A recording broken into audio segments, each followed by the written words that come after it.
الحمد لله الواحد القهار والعزيز الجبار مكبر الليل على النهار تذكرة لأولي الأبصار نحمده ونستعينه ونستغفره ونعوذ بالله من شرور أنفسنا ومن سيئات أعمالنا من يهده الله فلا مضل له ومن يضلل فلا هادي له وأشهد أن لا إله إلا الله وحده لا شريك له وأشهد أن محمدا عبده ورسوله أرسله بالهدى ودين الحق ليظهره على الدين كله ولو كره المشركون اللهم صل على محمد وعلى آل محمد كما صليت على إبراهيم وعلى آل إبراهيم إنك حميد مجيد اللهم بارك على محمد وعلى آل محمد كما باركت على إبراهيم وعلى آل إبراهيم إنك حميد مجيد أما بعد فإن خير الكلام كلام الله وخير الهدي هدي محمد صلى الله عليه وسلم وشر الأمور محدثاتها وكل محدثة بدعة وكل بدعة ضلالة أيها الإخوة والأخوات أوصيكم وإياي أولا بتقوى الله يا أيها الذين آمنوا اتقوا الله حق تقاته ولا تموتن إلا وأنتم مسلمون أعوذ بالله السميع العليم من الشيطان الرجيم ولو أن أهل القرى آمنوا واتقوا لفتحنا عليهم بركات من السماء والأرض ولكن كذبوا فأخذناهم بما كانوا يكسبون ആദരണീയരായ സത്യവിശ്വാസികളെ, വിശ്വാസിനികളെ, സഹോദരങ്ങളെ, ലോകത്തിൻ്റെ സംരക്ഷകൻ, സൃഷ്ടിച്ച് നമ്മയെല്ലാം പരിപാലിച്ചു കൊണ്ടിരിക്കുന്ന അല്ലാഹു സുബ്ഹാനഹു വ തആലയുടെ നന്ദിയുള്ള അടിമകളായി ജീവിക്കുവാനും നമുക്ക് നൽകിയിട്ടുള്ള ഇസ്ലാമാകുന്ന സുരക്ഷിതമായ മതത്തിൻ്റെ ആളുകളായി നല്ല തഖ്വയിലും ഭക്തിയിലുമായി ജീവിക്കുന്ന സ്വാലിഹീങ്ങളിൽ ഉൾപ്പെടാൻ വേണ്ടി നാം ഓരോരുത്തരും പരിശ്രമിക്കണമെന്ന് ആമുഖമായി എന്നെയും തുടർന്ന് നിങ്ങളെയും ഓർമ്മപ്പെടുത്തുകയാണ്, വസിയത്ത് നൽകുകയാണ്. അള്ളാഹു നമ്മെ എല്ലാം അവൻ്റെ ഏറെ അനുഗ്രഹീതരായ അടിമകളിൽ ഉൾപ്പെടുത്തി ഇഷ്ടപ്പെട്ട് തൗഫീക്ക് നൽകുമാറാകട്ടെ. സഹോദരങ്ങളെ, സത്യവിശ്വാസികളെ, ഒരു സ്വതന്ത്രദിന ആഘോഷ വേളയിൽ രാജ്യം അത് ചർച്ച ചെയ്തുകൊണ്ടിരിക്കുമ്പോൾ, പ്രത്യേകിച്ചും ഒരു മുസ്ലിമായ ഞാനും നിങ്ങളുമൊക്കെ ഒരു രാജ്യത്ത് ജീവിച്ചു കൊണ്ടിരിക്കുമ്പോൾ അറിഞ്ഞിരിക്കേണ്ടുന്ന, മനസ്സിലാക്കേണ്ടുന്ന സുപ്രധാനമായ ചില കാര്യങ്ങൾ പ്രത്യേകിച്ചും ഈ ഒരു കാലഘട്ടത്തിൽ എൻ്റെ പ്രിയപ്പെട്ട സഹോദരങ്ങളോട് ഓർമ്മപ്പെടുത്താൻ ആഗ്രഹിക്കുകയാണ്. നമുക്കെല്ലാം അറിയുന്ന പോലെ ഏതൊരു മനുഷ്യനും അവൻ്റെ നാടെന്നത് അവൻ്റെ ഒരു വികാരമാണ്. എത്ര ദൂരം പോയാലും എത്ര സുഖങ്ങളുണ്ടെന്ന് പറഞ്ഞാലും അയാൾ എങ്ങനെയെങ്കിലും ഒരു അവധി കിട്ടിയാൽ തൻ്റെ നാട്ടിലേക്ക് എത്തണമെന്ന് കൊതിക്കുന്നവരാണ്. കൊതിക്കണം. ഓരോ മനുഷ്യന്റെ അകത്തും ആരും പഠിപ്പിക്കാതെ ജന്മനാൽ ഒരു രാജ്യസ്നേഹമുണ്ട്. അതുകൊണ്ടാണ് എത്ര ബോംബിട്ടാലും എത്ര തല്ലിക്കൊന്നാലും പല രാജ്യങ്ങളും മറ്റൊരു നാട്ടിലേക്ക് പോവാത്തത്. ഇതൊരു വികാരമാണ്. നമുക്ക് നമ്മുടെ സ്വന്തം നാട്ടിൽ കഴിയാനാണ് ഇസ്ലാം പഠിപ്പിക്കുന്നത്.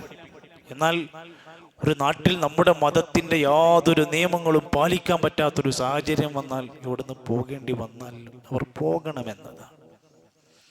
രാജ്യസ്നേഹം എന്നത് ഒരു മനുഷ്യന്റെ ജീവിതത്തിനെ നമ്മൾ എത്ര സ്നേഹിക്കുന്നുണ്ടോ, ഇവിടെ ജീവിക്കാൻ നമ്മൾ എത്ര സ്നേഹിക്കുന്നുണ്ടോ അത്ര നമുക്കത് ആവശ്യമാണ്. ഹിജറ 122 കാലഘട്ടങ്ങളിൽ ജീവിച്ച അറിയപ്പെടുന്ന ലോക പണ്ഡിതന്മാരുടെ കൂട്ടത്തിൽ സാഹിത്യത്തിലും ഭാഷയിലും മതപരമായ കിതാബുകളിലുമൊക്കെ കാണുന്ന ഒരു വ്യക്തിയാണ് ഇസ്മായിൽ. അദ്ദേഹത്തിന്റെ കിതാബിനകത്ത് അദ്ദേഹം പറഞ്ഞൊരു വാചകമുണ്ട്.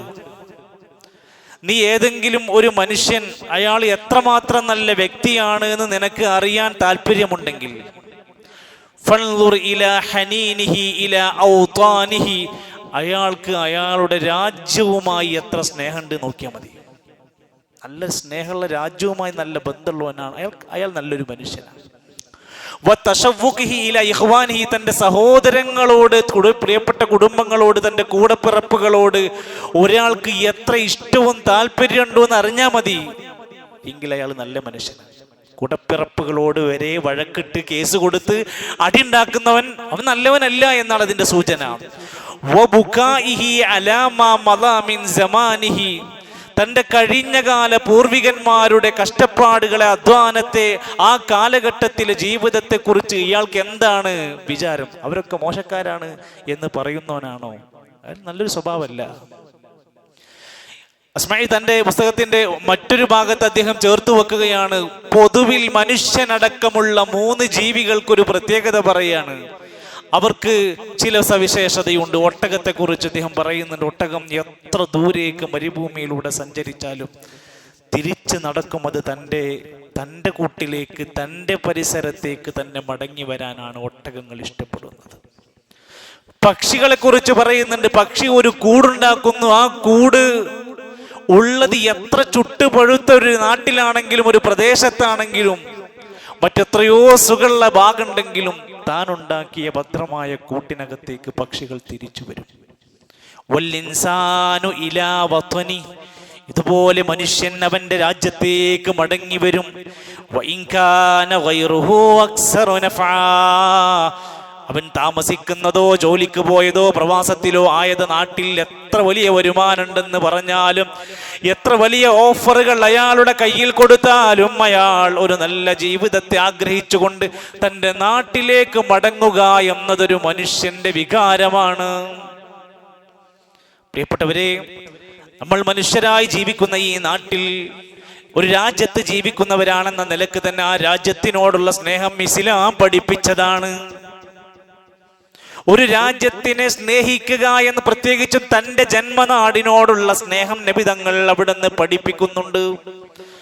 സല്ലല്ലാഹു അലൈഹി വസല്ലമ തങ്ങൾ മക്കയിൽ നിന്ന് മദീനയിലേക്ക് ഹിജ്റ പോകുന്ന ഘട്ടത്തിൽ പോകേണ്ടുന്ന ഒരു നിർബന്ധിത സാഹചര്യം വന്നപ്പോൾ, മക്കയുടെ അതിർത്തി പ്രദേശത്തേക്ക് എത്തിയപ്പോൾ അവിടുന്ന് തിരിച്ചു നിന്നുകൊണ്ട് മക്കയെ ചൂണ്ടിക്കാണിച്ച് പറയുന്നുണ്ട്, അല്ലയോ മക്ക, വല്ലാഹി ഇന്നക ലഖൈറു അർളില്ലാ, ഈ ഭൂമിയിലെ ഏറ്റവും നല്ല മണ്ണാണ്.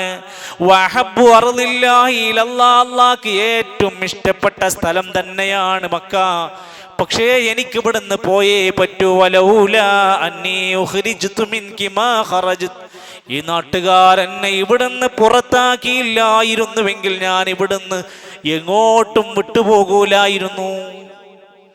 അതുകൊണ്ട് ഞാൻ എൻ്റെ നാടിനെ സ്നേഹിക്കുന്നവനാണെന്നും സ്നേഹിക്കണമെന്നും അവിടെ നിന്നൊരു പഠിപ്പിക്കലാണ് നൽകുന്നത്. മഹാനായ റസൂൽ കരീം സല്ലല്ലാഹു അലൈഹി വസല്ലമ തങ്ങൾ എപ്പോഴെങ്കിലും മദീനയുടെ യാത്രയിൽ അവിടെ നിന്ന് പല സ്ഥലങ്ങളിലേക്ക് യാത്ര പോകാറുണ്ട്. ആ യാത്ര കഴിഞ്ഞ് തിരിച്ച് മടങ്ങി വരുമ്പോൾ മദീനയുടെ ചുമരുകൾ, അതിൻ്റെ അതിർത്തികളിലേക്ക് എത്തുമ്പോൾ അനസ് റളിയല്ലാഹു അൻഹു പറയാണ്, യാത്രയിൽ ഞങ്ങൾ കൂടെ ഉണ്ടാകാറുണ്ട്. കാന ഇദാ ഖദിമ മിൻ സഫരിൻ, യാത്ര അങ്ങനെ മുന്നോട്ട് പോയി കഴിഞ്ഞാൽ ഫനദറ ഇലാ ജുദ്റാത്തിൽ മദീന, മദീനയുടെ അതിർത്തികൾ ഇങ്ങനെ കണ്ടു തുടങ്ങിയാൽ, ഷാമിലേക്കോ സിറിയയിലേക്കോ കൂഫയിലേക്കോ മറ്റു സ്ഥലങ്ങളിലേക്കോ യാത്ര പോയി തിരിച്ചു വരുമ്പോൾ വീണ്ടും മദീനയുടെ അടുത്തേക്ക് എത്താനായാൽ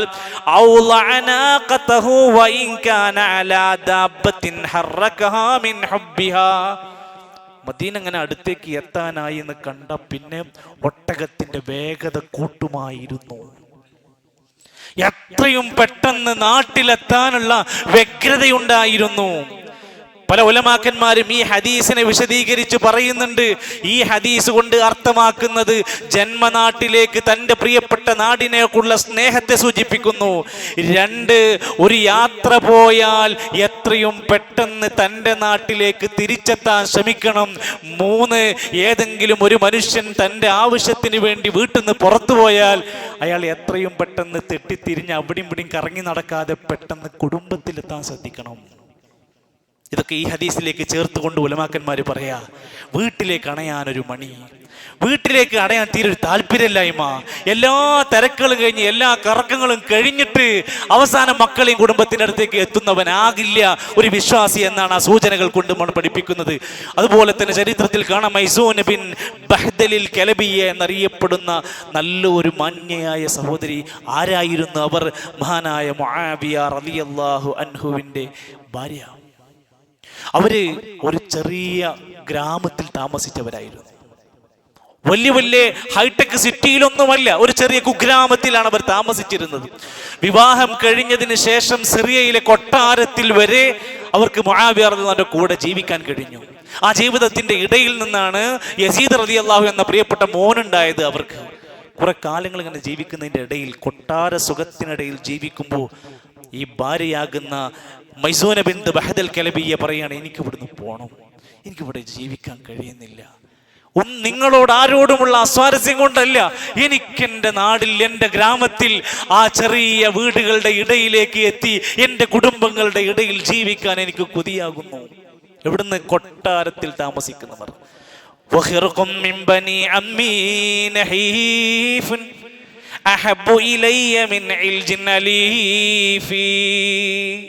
ഈ കൊട്ടാര സുഖ ആനന്ദങ്ങൾക്കിടയിൽ നിന്ന് എനിക്കിഷ്ടം ഞാൻ ജനിച്ചു വളർന്ന ആ പുല്ല് നിറഞ്ഞ ആ ചെറിയ കുഗ്രാമത്തിനകത്തെ എൻ്റെ ചട്ടക്കുടലിൽ പോയി താമസിക്കാൻ ഇഷ്ടപ്പെടുന്നു. മുആവിയ റളിയല്ലാഹു അൻഹു അവരോട് പറയുന്നുണ്ട്, നിങ്ങൾ പോവാ, അവിടെയാണ് നമുക്ക് ജീവിക്കാം. ആ സ്വാതന്ത്ര്യം വിട്ടുകൊടുക്കുന്ന രംഗം നമുക്ക് കാണാൻ സാധിക്കുന്നുണ്ട്. ഇവിടെ ഒരു മുസ്ലിമിന് ഉത്തരവാദിത്വമുണ്ട്. ശ്രദ്ധയോടെ നമ്മൾ അറിയേണ്ട വിഷയമാണ്. ഞാനിങ്ങനെ ഒരു പതാക അങ്ങ് ഉയർത്തിപ്പിടിച്ചാൽ, ഞാൻ കുറച്ച് സ്റ്റാറ്റസ് വെച്ചാൽ, ഞാനൊരു വെള്ള ഡ്രസ്സൊക്കെ ധരിച്ചാൽ, ഞാനൊരു പതാക ഇങ്ങനെ കൈ പിടിച്ചിരുന്നാൽ ഞാനൊരു ഭയങ്കര ഉത്തരവാദിത്വ ബോധമുള്ള രാജ്യസ്നേഹിയായി എന്ന് നമുക്ക് തോന്നുന്നുണ്ടെങ്കിൽ അല്ലട്ടോ, ഒരു മുസ്ലിം അങ്ങനെ ആവാ പോരാ. അയാളിൽ തികഞ്ഞ ബോധമുണ്ടാവണം. അയാൾ ശരിക്ക് ചിന്തിക്കണം, നമ്മൾ ഒരു നാട്ടിൽ വന്നു കഴിഞ്ഞാൽ ആ നാട്ടിൽ നന്മയുണ്ടാകണം എന്ന് ആഗ്രഹിക്കുന്ന പോലെ നമ്മുടെ നാട്ടിൽ ഒരുപാട് നന്മയുണ്ടാകണം എന്ന് ഓരോരുത്തരും ചിന്തിക്കണം. അപ്പോഴെന്തുണ്ടാവുക?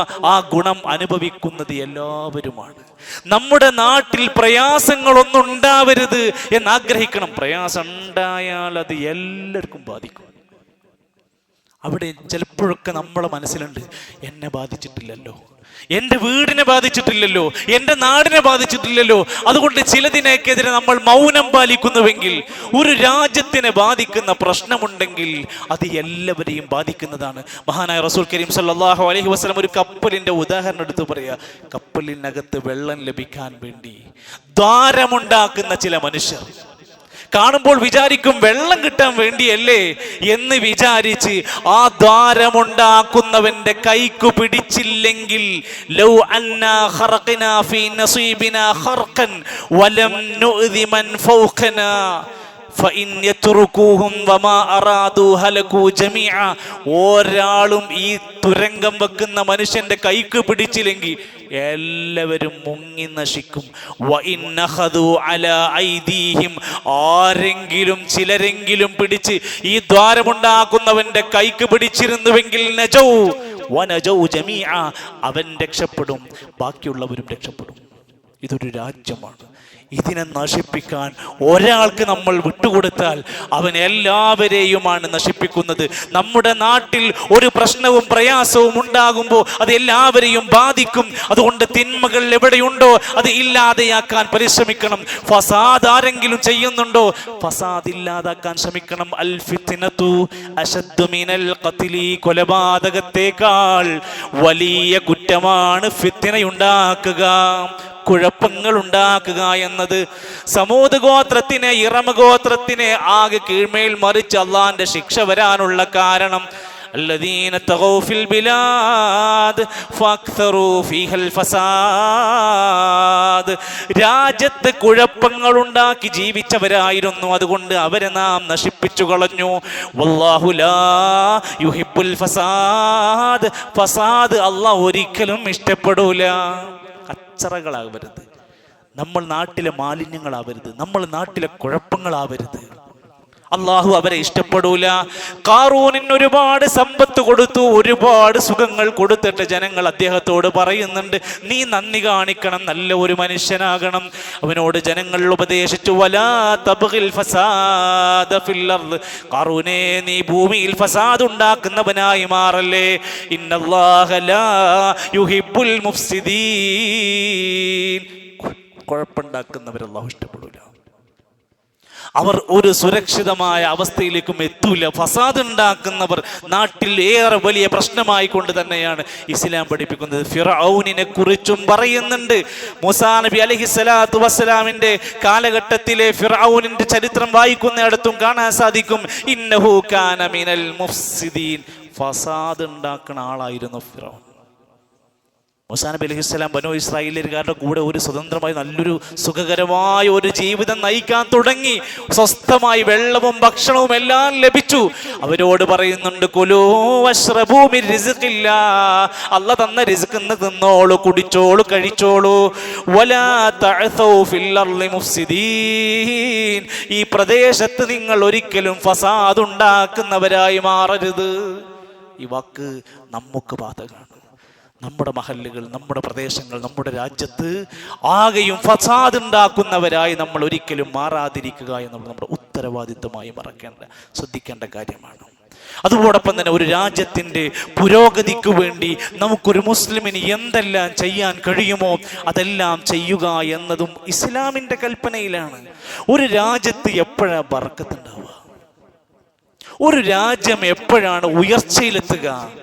ഖുർആൻ പറയുന്നു, വലൗ അന്നഹ്ലൽ ഖുറാ ആമനു, ആ നാട്ടുകാർ സത്യവിശ്വാസികളായി മാറിയാൽ, വത്തഖൂ, അവര് നല്ല തഖ്വയിലായി ജീവിക്കാൻ തുടങ്ങിയാൽ, ലഫതഹ്നാ അലൈഹിം ബറകാതിൻ മിനസ് സമാഇ വൽ അർദ്, ആകാശത്തു നിന്നും ഭൂമിയിൽ നിന്നും അവർക്ക് നാം ബറക്കത്തിട്ട് കൊടുക്കും.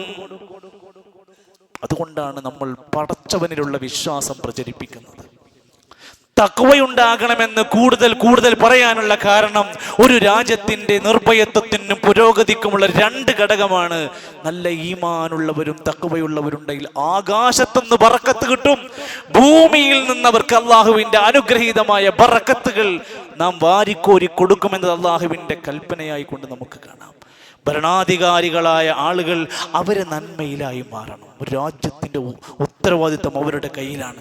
ചില നാടുകൾ, ആ നാട്ടിലെ ഭരണാധികാരികളെ കൊണ്ടാണ് ഏറെ ഉപദ്രവങ്ങൾ ഉണ്ടാകുന്നത് എന്നും അത്തരം ഭരണാധികാരികളുടെ ഉപദ്രവങ്ങളിൽ നിന്ന് കാവൽ ചോദിച്ച് പ്രാർത്ഥിക്കണമെന്നുമാണ് ഇസ്ലാമിക പാഠങ്ങൾ. മഹാനായ ഫുളൈൽ ഇബ്നു ഇയാദ് റഹിമഹുല്ലാ അദ്ദേഹം പറയാണ്, ലൗ കാന ലീ ദഅവത്തുൻ മുസ്തജാബ, എനിക്കെങ്ങാനും ഉത്തരം കിട്ടുന്ന ഒരു പ്രാർത്ഥനക്ക് ചാൻസ് ഉണ്ടായിരുന്നുവെങ്കിൽ, മാ ജഅൽതുഹാ ഇല്ലാ ഫിസ്സുൽത്താൻ, ഭരണാധികാരിക്ക് വേണ്ടിയല്ലാതെ ഞാൻ പ്രാർത്ഥിക്കൂലായിരുന്നു.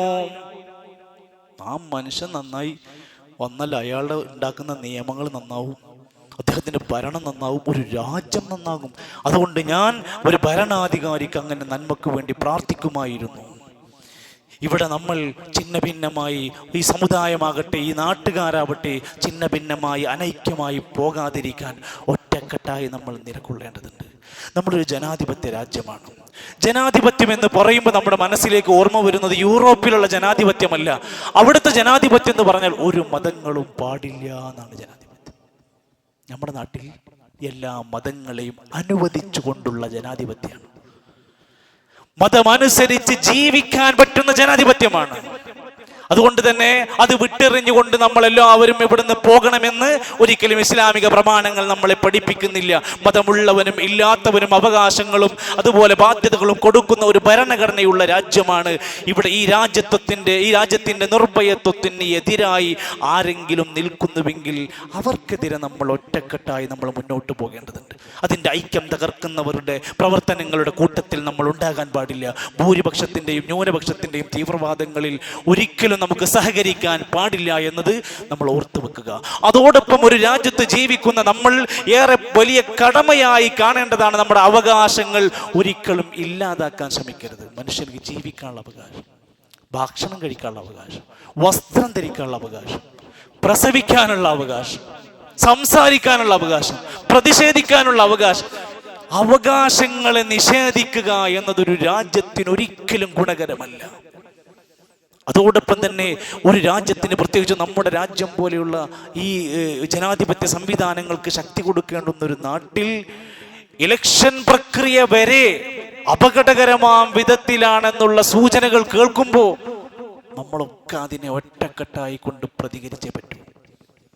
അത് അങ്ങേയറ്റത്തെ ഏറ്റവും വലിയ അക്രമമാണ് ഒരു രാജ്യത്തോട് ചെയ്യുന്നത് എന്ന ബോധ്യത്തോടെ ഒരു സാധാരണക്കാരനായ പൗരന് എന്തൊക്കെ ചെയ്യാൻ പറ്റുമോ അതൊക്കെ, ഒരു സംവിധാനത്തെ പൊളിച്ചടക്കുന്ന അവസ്ഥ ഉണ്ടെങ്കിൽ മൗനികളാകാൻ നമുക്ക് കഴിയില്ല എന്ന് തന്നെ നമ്മൾ മനസ്സിലാക്കുക. അതോടൊപ്പം തന്നെ നമ്മൾ മുസ്ലിമീങ്ങളാണ്. ഈ രാജ്യത്ത് നന്നായിട്ട് പ്രബോധനം ചെയ്യാനുള്ള സ്വാതന്ത്ര്യം പടച്ചോൻ നമുക്ക് തന്നില്ലേ? നമ്മൾ ഇഷ്ടപ്പെട്ട മതമനുസരിച്ച് ജീവിക്കാനും പറയാനും പ്രചരിപ്പിക്കാനുമുള്ള കഴിവും ശേഷിയും സ്വാതന്ത്ര്യവും നമുക്ക് നൽകിയെങ്കിൽ ഇസ്ലാം അറിയാത്ത ആയിരക്കണക്കിന് ആളുകളോട് നസീഹത്തോടെ സംസാരിക്കൽ നമുക്ക് ബാധ്യതയാണ്. കഴിയുന്ന പോലെ നമ്മൾ ഇസ്ലാമിനെ പറ്റി പറഞ്ഞു കൊടുത്തിരിക്കണം.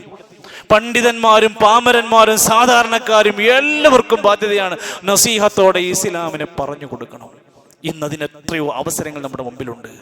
അല്ലാഹുവിന്റെ ഖുർആൻ പറഞ്ഞു, അല്ലദീന ഇമ്മക്കന്നാഹും ഫിൽ അർളി, ഭൂമിയിൽ നിങ്ങൾക്ക് നാം സ്ഥിരമായ സൗകര്യങ്ങൾ തന്നു കഴിഞ്ഞാൽ അഖാമുസ്സലാ, അവർ നമസ്കാരം നിലനിർത്തണം.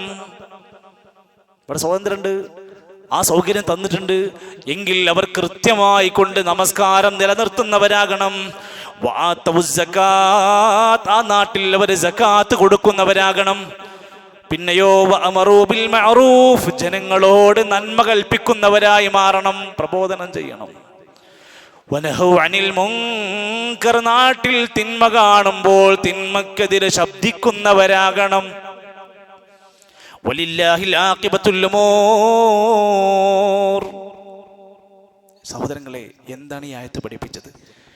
നിർഭയത്വമായി ഒരു നാട്ടിൽ ജീവിക്കാൻ അവസരം തന്നാൽ നിസ്കരിക്കണം, സകാത്ത് കൊടുക്കണം, നന്മ കൽപ്പിക്കണം, തിന്മ വിരോധിക്കണം എന്ന ഏറ്റവും മഹത്തരമായ സന്ദേശം പറഞ്ഞതിൽ പ്രബോധകന്മാരായി മാറാൻ നമ്മളെ ഏറെ പ്രേരിപ്പിക്കുകയാണ് ആയത്തുകൾ എന്ന് മാത്രവുമല്ല, ശിർക്കിന്റെയും ബിദ്അത്തുകളുടെയും ഖുറാഫാത്തുകളുടെയും ഏറെ പ്രചാരകരുടെ എണ്ണം വർദ്ധിച്ചുകൊണ്ടിരിക്കുകയാണ്.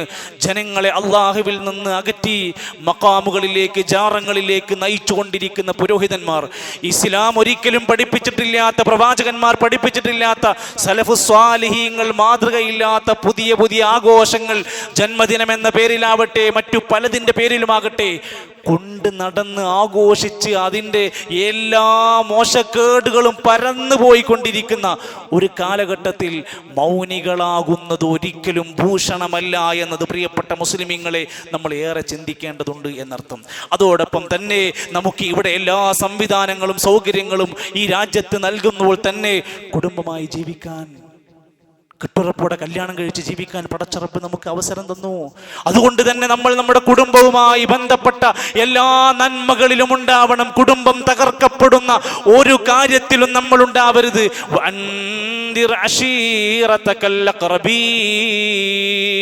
നിങ്ങൾ നിങ്ങളുടെ കുടുംബത്തിന് താക്കീത് കൊടുക്കണം. കുടുംബം ഭദ്രമാകണം, അവിടെ സ്നേഹമുണ്ടാവണം, അവിടെ കലഹങ്ങൾ ഉണ്ടാവരുത്. ഉപ്പാന്റെ റോള് ചെയ്യണം, മക്കളോടുള്ള ബാധ്യത അവർ നിർവഹിക്കണം, മാതാപിതാക്കൾ മക്കളോടുള്ള ബാധ്യത നിർവഹിക്കണം.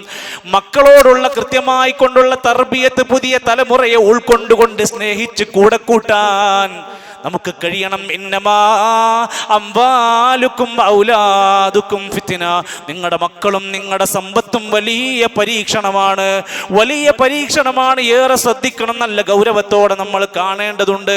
അതേപോലെ തന്നെ ഇസ്ലാം കുടുംബ ഭദ്രതയ്ക്ക് വേണ്ടി നൽകിയ വിവാഹം എന്നത് കോപ്രാളിത്തരങ്ങളുടെ ആഭാസങ്ങളുടേതായി മാറരുത്. പ്രിയപ്പെട്ട ചെറുപ്പക്കാരെ, മഹല്ല് കാരണവന്മാരോ ഉസ്താദുമാരോ ആരും പിന്തുണക്കുന്നില്ല. ഏതാനും ചെറുപ്പക്കാർക്ക് വേണ്ടി വിവാഹത്തിന്റെ പേക്കൂത്തുകൾ ഇന്ന് നാട്ടിൽ ഹലാലായി മാറുകയാണോ? അന്നിക്കാഹു മിൻ സുന്നതി, നിക്കാഹ് എൻ്റെ സുന്നത്തിൽപ്പെട്ടതാണ്, ഇബാദത്താണ്. ആ ഇബാദത്തിനെ നശിപ്പിക്കല്ലേ, അതിനെ തകർക്കല്ലേ, അതിന് വേണ്ടാത്തരങ്ങൾ വഷളത്തരങ്ങൾ ചെയ്തുകൊണ്ട് ഈ സമുദായത്തിനെ നാട്ടിക്കല്ലേ. പ്രിയപ്പെട്ടവരെ, ഇത് നമുക്ക് നൽകിയ സ്വാതന്ത്ര്യമാണ്. ആ സ്വാതന്ത്ര്യം വേണ്ടാത്തരങ്ങൾക്ക് വേണ്ടി ഉപയോഗിക്കല്ലേ. അതോടൊപ്പം തന്നെ ഏറ്റവും മാന്യമായി വേഷവിധാനങ്ങൾ നമുക്ക് നൽകിയെങ്കിൽ പുരുഷന്മാർ അവരുടേതായ ഏറ്റവും മാന്യത പാലിക്കുക, സ്ത്രീകൾ അവരുടെ മാന്യമായ വേഷവിധാനങ്ങൾ പാലിക്കുക. ഒരുപാട് ആളുകൾ നരകത്തിലെത്താനുള്ള കാരണം മോശപ്പെട്ട വേഷവിധാനങ്ങളാണ്. വിശദീകരിക്കേണ്ടതില്ല. നമ്മുടെ വസ്ത്രം ഇന്ന് നമ്മളെ ഏറെ വിലയിരുത്തപ്പെടുന്ന ഒന്നാണ്. അതുകൊണ്ട് ആണ് അതുപോലെ പെണ്ണ് രണ്ടുപേർക്കും ഉത്തരവാദിത്തമുള്ളത് അല്ല. ഏറ്റവും ഇസ്ലാമികമായ വേഷവിധാനങ്ങളിലേക്ക് അവർ വരണം. ഇസ്ലാമിൻ്റെ സംസ്കാരങ്ങൾ പാലിക്കാനും മാതൃകയാക്കാനും പറ്റുന്ന ഒരു രാജ്യത്ത് നമ്മൾ അതിനെ കൈവിടരുത്. നമ്മുടെ മുടി, നമ്മുടെ തലമുടി, നമ്മുടെ വീട്, നമ്മുടേതായ കച്ചവട സംസ്കാരങ്ങൾ, നമ്മുടെ നാട്ടിലുള്ള മാന്യമായ പെരുമാറ്റങ്ങൾ ഇസ്ലാമിൻ്റെ സംസ്കാരത്തിനെ ഉൾക്കൊണ്ടുകൊണ്ടാവണം. ഇസ്ലാമിനെ തകർക്കുന്നവരായി നമ്മൾ മാറാതിരിക്കാൻ ശ്രദ്ധിക്കുക. സോഷ്യൽ മീഡിയയിലുള്ള പലതരത്തിലുള്ള അതിപ്രസരണങ്ങൾ ഉണ്ടാകും. ഒരു മുസ്ലിം അവൻ്റെ വ്യക്തിത്വത്തെ കളഞ്ഞു കുളിക്കുന്ന യാതൊന്നിലും ഉണ്ടാകാതിരിക്കാൻ ശ്രദ്ധിക്കുക. അതാണ് അല്ലാഹുവിൻ്റെ ഖുർആൻ നമ്മളോട് ഇടക്കിടക്ക് ഓർമ്മപ്പെടുത്തുന്നത്. നിങ്ങൾക്കിത് താക്കീതാണ്, ഉത്ബോധനമാണ്. ഫദക്കിർ, ആ ഉത്ബോധനങ്ങൾ കൊടുത്തുകൊണ്ടിരിക്കുക. ഫഇന്ന ദിക്റാ തൻഫഉൽ മുഅ്മിനീൻ, മുഅ്മിനീങ്ങൾക്ക് ഇങ്ങനെയുള്ള ഉത്ബോധനങ്ങൾ കിട്ടിയാൽ അത് പാഠം ഉൾക്കൊണ്ട് പ്രയോജനം നേടുന്നവരാണ്. അത്തരത്തിൽ അള്ളാഹു നൽകിയിട്ടുള്ള ഈ ഒരു രാജ്യത്തിൻ്റെ സ്വാതന്ത്ര്യത്തെയും അതിൻ്റെതായ ഗുണങ്ങളെയും ഉൾക്കൊണ്ടുകൊണ്ട് മനസ്സിലാക്കിക്കൊണ്ട് ഒരു മുസ്ലിം എന്ന നിലക്കുള്ള തൻ്റെ ബാധ്യതകളെ പൂർണ്ണമായി മനസ്സിലാക്കി അംഗീകരിച്ചുകൊണ്ട് ഒരു നല്ല മുസൽമാനായി രാജ്യത്തിനും അതുപോലെ ലോകത്തിനും മാതൃകയാകാൻ പറ്റുന്ന നല്ല സംസ്കാരത്തിൻ്റെ ഉടമകളായി മാറാൻ പടച്ച റബ്ബ് നമുക്കെല്ലാം തൗഫീഖ് പ്രദാനം ചെയ്യുമാറാകട്ടെ.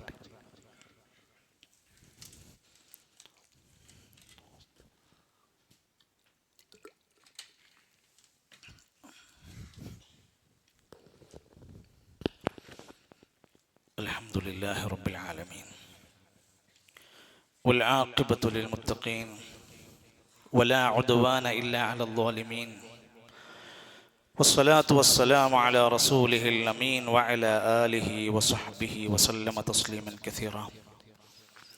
യാ അയ്യുഹല്ലദീന ആമനു തഖുല്ലാഹ വഖൂലു ഖൗലൻ സദീദാ യുസ്ലിഹു ലക്കും അഅമാലക്കും വയഗ്ഫിർ ലക്കും ദുനൂബക്കും വമൻ യുതിഇല്ലാഹ വറസൂലഹു ഫഖദ് ഫാസ ഫൗസൻ അദീമാ. ബഹുമാന്യരായ സഹോദരങ്ങളെ, ഒരു വെള്ളിയാഴ്ച ദിവസത്തിൽ നാം അല്ലാഹുവിൻ്റെ പള്ളിയിൽ ഒരുമിച്ച് കൂടിയിരിക്കുകയാണ്. അല്ലാഹുവിനെ കൃത്യമായി സൂക്ഷിച്ചുകൊണ്ട് ജീവിച്ചു മരിക്കാൻ ഒരിക്കൽ കൂടി എന്നെയും നിങ്ങളെ ഓർമ്മപ്പെടുത്തുകയാണ്. അല്ലാഹു സഹായിക്കുമാറാകട്ടെ.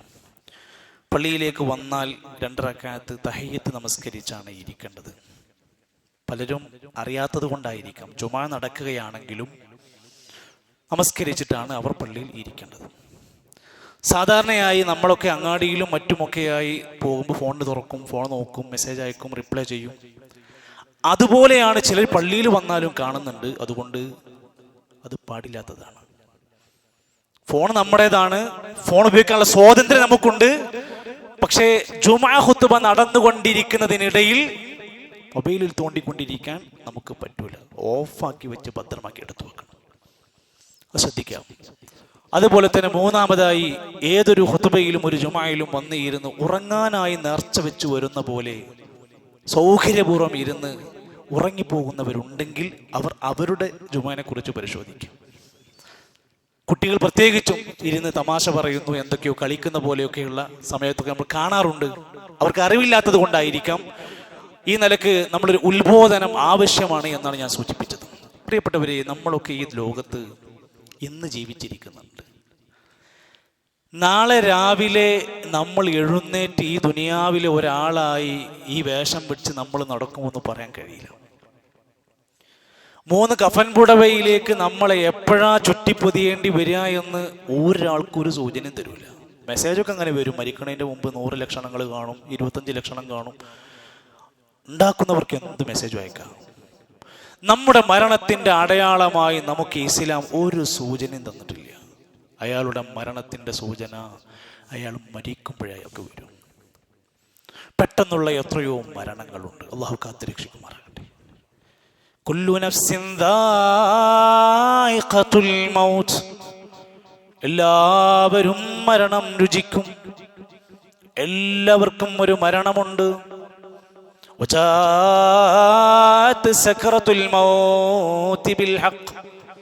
സത്യവുമായി കൊണ്ട് മരണത്തിന്റെ വെപ്രാളം വരുന്നതാണ്. എങ്ങനെ മരിച്ചാലും വരും. വൽതഫത്തിസ്സാഖു ബിസ്സാഖ്, കണങ്കാലും ഇങ്ങനെ കൂട്ടിപ്പിഴയും വേദന കൊണ്ട്. ശ്വാസത്തിനേറെ പ്രയാസം ഉണ്ടാകും. ഗർഗറ എന്ന ശബ്ദം വരാൻ തുടങ്ങും. കൂടെ നിൽക്കുന്ന കണ്ടു നിൽക്കുന്ന പലരും നമ്മൾ എങ്ങനെ നോക്കി നിൽക്കാനല്ലാതെ ഒന്ന് പിടിച്ചു മാറ്റാൻ, ജീവിതത്തിലേക്ക് തിരിച്ചു കൊണ്ടുവരാൻ ഒരു ശക്തിക്കും ഇന്ന് സാധ്യമല്ല. എങ്കിൽ മരിക്കുമെന്നത് എത്ര സത്യമാണെങ്കിൽ നാളെ റബ്ബിന്റെ കോടതിയിൽ പരലോകത്ത് നമ്മൾ ഉയർത്തെഴുന്നേൽക്കും സത്യമാണ്. അൽ ജന്നത്തു ഹഖ്ഖുൻ വന്നാറു ഹഖ്ഖുൻ. റസൂൽ കരീം സല്ലല്ലാഹു അലൈഹി വസല്ലം പറയാണ്, സ്വർഗം സത്യമാണ്, നരകം സത്യമാണ്.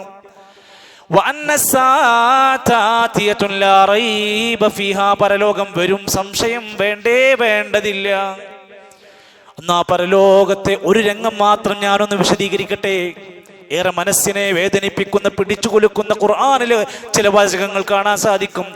നാളെ പരലോകത്ത് നമ്മൾ ചെയ്തു കൂട്ടിയ കർമ്മങ്ങളെല്ലാം നമുക്ക് തുറന്ന് കാണിച്ചു തരുന്ന ഒരു സന്ദർഭം വരാനുണ്ട്. നമ്മൾ രഹസ്യം എന്ന് വിചാരിച്ചത് പുറത്തു വരും, നമ്മൾ ഇല്ലെന്ന് നിഷേധിച്ചത് പുറത്തു വരും, സാക്ഷികൾ മുഖാന്തരം വരും, കൈകാലുകൾ സാക്ഷി പറയും. അങ്ങനെ ഒരു ദിവസത്തിൽ വലതു കൈയിൽ ഗ്രന്ഥം ലഭിക്കുന്നവരുണ്ട്, സന്തോഷവാന്മാരാണ്. എന്നാൽ ഖുർആൻ പറയാണ്, ഒരു വിഭാഗം ആളുകളുണ്ട്, അവർ പാപികളായി ദോഷികളായി ജീവിച്ച ഇടത് കൈയിൽ ഗ്രന്ഥം ലഭിക്കുന്നവരാണ്.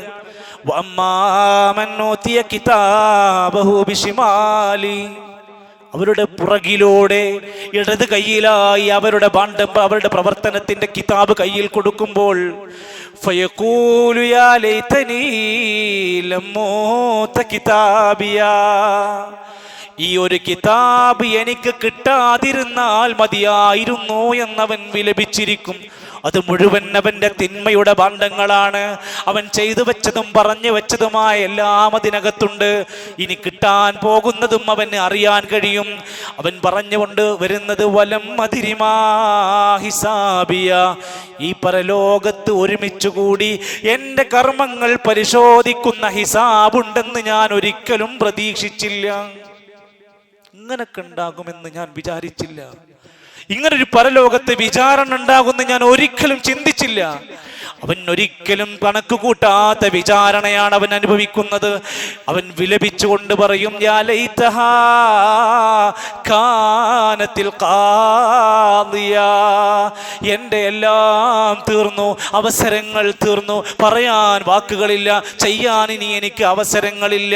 എന്നിട്ട് അവൻ വിലപിച്ചു പറയും, മാഗ്നാ അന്നീ മാലിയ, ഒരുപാട് പണമുണ്ടായിരുന്നു, ജ്വല്ലറികൾ ഉണ്ടായിരുന്നു, ആസ്ഥാനങ്ങൾ ഉണ്ടായിരുന്നു, ബിസിനസ് സാമ്രാജ്യങ്ങൾ ഉണ്ടായിരുന്നു, ഓരോ രാജ്യത്തും കെട്ടിടങ്ങൾ ഉണ്ടായിരുന്നു, ഹൈപ്പർ മാർക്കറ്റുകൾ ഉണ്ടായിരുന്നു, കോടികളുടെ ആസ്തികൾ ഉണ്ടായിരുന്നു. മാഗ്നാ അന്നീ മാലിയ, കെട്ടിപ്പൂട്ടി വെച്ച എൻ്റെ പണം കൊണ്ട് എനിക്ക് ഈ കോടതിയിൽ രക്ഷപ്പെടാൻ ഒരു വഴിയുമില്ലാതായി പോയല്ലോ. ഹലക അന്നീ സുൽത്താനിയ, എനിക്ക് അധികാരം ഉണ്ടായിരുന്നു, നാട്ടിൽ ഞാൻ അറിയപ്പെടുന്നവനായിരുന്നു, MLA പരിചയം ഉണ്ടായിരുന്നു, MP വിളിച്ചാൽ വരുമായിരുന്നു, എന്തിന് പ്രധാനമന്ത്രിയെ കാണാൻ വരെ സൗകര്യങ്ങൾ ഉണ്ടായിരുന്നു, അത്ര പിടിപാടുള്ളവനായിരുന്നു. പക്ഷേ ഇന്ന് ഞാൻ അധികാരങ്ങളെല്ലാം പോയ മനുഷ്യനായി ഞാൻ മാറിയിരിക്കുന്നു. അവനിങ്ങനെ വിലപിച്ച് കരയാണ്. അങ്ങനെ കുറെ നേരം കരയുമ്പോൾ നമുക്കൊരു പാപം തോന്നുമല്ലോ, ഒരു സിമ്പതി തോന്നുമല്ലോ. എന്നാൽ അല്ലാഹു തആല പറയുന്ന വാക്യതാണ് ലാസ്റ്റ്, ഖുദൂഹു ഫഗുല്ലൂഹു സുമ്മൽ ജഹീമ സല്ലൂ. അവനെ സംസാരത്തിനൊന്നൊരു വഴുക്കളില്ല. അവനെ പിടിച്ച് കൈകളും കാലുകളും കൂട്ടിക്കെട്ടിയിട്ട് നരകത്തിലേക്ക് വലിച്ചെറിയണം. ആ നരകത്തിലേക്ക് വലിച്ചെറിയപ്പെടുന്ന രംഗം എങ്ങനെയെന്നോ, സുമ്മ ഫീ സിൽസിലത്തിൻ ദർഉഹാ 70 ദിറാഅൻ ഫസ്ലുകൂ, 70 മുഴം നീളമുള്ള വലിയ ചങ്ങലയിൽ കൈയും കാലും കെട്ടിവെച്ചുകൊണ്ട്. സുഹൃത്തുക്കളെ, അള്ളാന്റെ ഖുർആനാണ്. അള്ളാന്റെ കലാമാണ് സംസാരിക്കുന്നത്. 70 മുഴം നീളമുള്ള വലിയ വലിയ ചങ്ങലയിൽ കെട്ടിവെച്ച് കൈകാലുകൾ കൂട്ടിക്കെട്ടിയിട്ട് ഒന്ന് കുതറി മാറാൻ പറ്റാതെ, ഒന്ന് കൈകൊണ്ട് തടവാൻ പറ്റാത്ത 69 ഇരട്ടി ശക്തമായ ചൂടിലേക്ക് അവനെ വലിച്ചെറിയാൻ പറയും. അള്ളാന്റെ വചനങ്ങളാണ് പറയുന്നത്. എന്തുകൊണ്ടാണ്? ഇന്നഹു കാന ലാ യുഅ്മിനു ബില്ലാഹിൽ അദീം. ദൈവനിഷേധത്തിന്റെ, യുക്തിവാദത്തിന്റെ, മതനിരാസത്തിന്റെ തോന്നിവാസങ്ങൾ കേട്ട്, പരിഹാസങ്ങൾ കേട്ടിട്ട്, അവയുടെ പൊട്ടത്തരങ്ങൾ കേട്ടിട്ട് അള്ളാനെ നിഷേധിച്ചവനെ, ഇന്നഹു കാന ലാ യുഅ്മിനു ബില്ലാഹിൽ അദീം, അല്ലാഹുവിൽ വിശ്വസിക്കാത്തതിന്റെ പേരിലാണ് ഈ ശിക്ഷ. വലാ യഹുല്ലു അലാ തുആമിൽ മിസ്കീൻ, പാവപ്പെട്ട മനുഷ്യർക്ക് ഭക്ഷണം കൊടുക്കാൻ താല്പര്യം കാണിക്കാത്തതിന്റെ പേരിലാണ് ഈ ശിക്ഷ. അല്ലാഹു കാത്തുരക്ഷിക്കുമാറാകട്ടെ. അള്ളാഹു മഹത്തരമായ അവൻ്റെ സ്വർഗത്തിൻ്റെ അഹ്ലുകാരിൽ നമ്മൾ ഉൾപ്പെടുത്തുമാറാകട്ടെ. നാളെ വരുന്ന പരലോകത്തെ വിചാരണ അവൻ നമുക്ക് എളുപ്പമാക്കി തരുമാറാകട്ടെ. സഹോദരങ്ങളെ, ദീനൊന്ന് നന്നായി പഠിച്ചു നോക്ക്. ഖുർആൻ അതിൻ്റെ ക്ലാസ്സുകളിലൊക്കെ ഒന്ന് ശ്രദ്ധിച്ച് കേട്ട് ആശയങ്ങൾ കേട്ടു നോക്കൂ. നമ്മുടെ മനസ്സിനെ എത്രയോ വലിയ തീരാത്ത ടെൻഷനുകൾ, ആദികൾ, വ്യാധികൾ തീർക്കാനുള്ള ശിഫയാകുന്ന, ഹുദയാകുന്ന ഈ ഖുർആനിൻ്റെ ഒന്ന് അടുത്തേക്ക് വന്നിരുന്ന് നോക്ക്. ഒന്ന് ഇരുന്ന് നോക്കാൻ നമുക്ക് എന്തുകൊണ്ട് വൈമനസ്യം വരും? മക്കൾക്ക് CRE ക്ലാസ്സുകളിലൂടെ ഇത് കൊടുത്തുകൊണ്ടിരിക്കുന്നു. സ്ത്രീകൾക്കുള്ള ക്ലാസ്സുകൾ നടന്നുകൊണ്ടിരിക്കുന്നു. ഖുതുബകളും യൂട്യൂബ് സംവിധാനങ്ങളും എല്ലാം നമ്മുടെ മുമ്പിലുണ്ട്. മനസ്സറിഞ്ഞ് റബ്ബിലേക്ക് മാറാൻ, അടുക്കാൻ ഈ അവസരങ്ങൾ ഉപയോഗപ്പെടുത്തുക. അള്ളാഹു നമ്മെ സഹായിക്കുമാറാകട്ടെ. പ്രിയപ്പെട്ട നമ്മുടെ ഉസ്താദ് ബിലാൽ കൊല്ലം, അദ്ദേഹത്തിൻ്റെ പിതാവ് കഴിഞ്ഞ ദിവസങ്ങളിൽ നമ്മെ വിട്ട് പിരിഞ്ഞുപോയി. അള്ളാഹു അദ്ദേഹത്തിൻ്റെ പിതാവിൻ്റെ മഗ്ഫിറത്തും റഹ്മത്തും നൽകുമാറാകട്ടെ.